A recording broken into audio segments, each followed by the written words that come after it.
Kitui.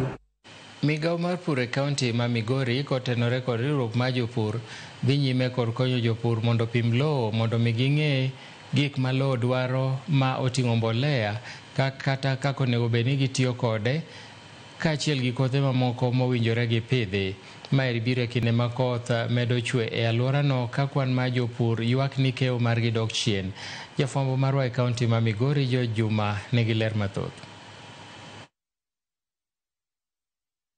Migao mar pur e kaunti ma Migori ka otenore riwruogno mar jopur ma ong'ere kaka Kenya National Federation of Farmers dhi nyime kod keto okenge mopogore opogore mar jiwo wechego mag pur e kaunti ma Migori. Sani migao ni mar pur ka otenore riwruogni mar jopur dhi nyime kod konyo jopur e pimo lopegi mar ng'eyo kaka sir mar lopegi chalo nade mondo koro konygi e ng'eyo kit kothe ma ginyalo pidho kaachiel kod kata mbolea ma ginyalo tiyo godo. Over the time, most of the farms have got declining yields, and we want to understand what is the cause of low performance of our crops. Before we do that, we need to do what we call soil testing. After soil testing, we will be able to diagnose what is the problem with our soils. Director mochuri chendego mag pur e kaunti ma Migori Billy Nyagaya wanje pur mathoth osebedo ka tiyo kod mbolea kata kothe ma gin giwegi ma gidwaro to ok ging'eyo gima lope mabende gipuro koro dwaro gino mosemiyo keyo margi osebedo ka koro dok piny. Soil testing kwasetimo to bro miyowa rieko mondo wang'ego ni to puothewagi be gin gibeyo koso onego bed ni nitie gima wamedo machalo kaka organic fertilizer mondo wa improve productivity. Much acid in the soil also is a problem because most of our farmers has used DAP for a long time. So we discourage the use of DAP so far after getting the result, but we promote the use of NPK so that we can reduce the acid levels of the soil. Nyagaya wacho ni ka okalo kuom chenro mar pimo lowo, jopur biro ng'eyo kit mbolea monego gitigo kaachiel kod kata kothe mondo giyudi keyo maber. Gima dhi konyo farmer dhi bedo gi rieko wadhi ng'e ni puotheni ang'o ma nitiere gang'o ma lak e puotheni. Kwayudo ka gima lakno to wamanyo nutrients watimo nade wamedo.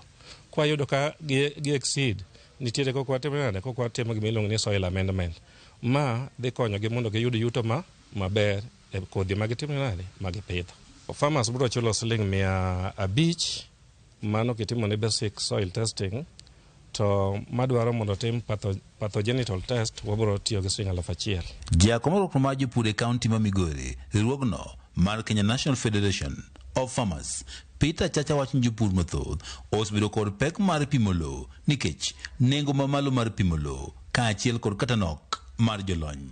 Tutakaa kama vikundi tukubaliane vile tutaweza kusaidia, kwa sababu kuna wale wako kiwango cha chini wenye hawezi jimudu kutoa hiyo pesa, but tumeagree na county government ya Migori vile tutaweza kufanya hiyo mambo ya soil testing. Okama jopur kodo lal mar kothegi e puothe, lal ma ikelo kod lokruok mar kolo kod midhiero mamoko. Migao mar pur e kaunti ma Migori bende ka otenore kod riwruokni mar jopur bende koro dhi nyime kod konyo jopur e kawo okumba mar kothegi mantie e puodho kaachiel kod kata mana okumba mar thieth mar jopur go giwegi. Ing'eni japur ka tuo ok nyal dhi e puodho, koro mokwongo gidonjo mondo gikaw insurance mondo ngimagi obed maber nikech wa depend on their labor ka gitimo nane ka gin e puothe. Mar ariyo, sani be wan gi climate change, wan gi insurance machielo miluongo ni crop insurance. Ma be watemo register farmers mantiere kuonde motuo kata kuonde man gi challenges mag climate change ne gembe gitemo mondo gibed gang'o gimiluongo crop insurance. Tumejaribu kuhamasisha wakulima ili waweze kukata insurance Reki region wote kwa jumla, ili kila mtu aweze, mkulima ajisimamie, anaweza kuwa na shida ama amegonjeka, ili awe amejipanga kwa upande wa matibabu. Jopur moro mogana 174 mosendikore kod piny owacho mar kaunti ma Migori igeto e bwo chendro ne.